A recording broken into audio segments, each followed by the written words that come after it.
Arestado ang isang babae sa Quezon City na sangkot umano sa pagtangay ng mga sasakyan at pamimeke ng mga dokumento. Ayon sa mga otoridad, dati raw fixer ang suspect hanggang sa natuto sa mga dokumento. Ang estilo umano niya, naghahanap ng mga kliyente na gustong magpasok ng sasakyan sa Transport Network Vehicle Service o TNVS. Pangangakuan ng mga biktima ng buwanang bayad pero hindi na ito magpapakita matapos makuha ang sasakyan. Kasunod niyan, ibebenta na niya ang mga kotse sa ibang interesado rin pumasok sa TNVS. Mahigit 20 sasakyan na ang na-recover ng HPG sa suspect. Pero batay sa mga reklamo, aabot na raw sa 100 ang kanyang itinakbo.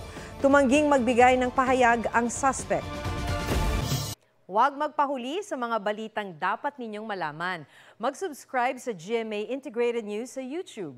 Sa mga kapuso abroad, subaybayan nyo kami sa GMA Pinoy TV at sa www.gmanews.tv.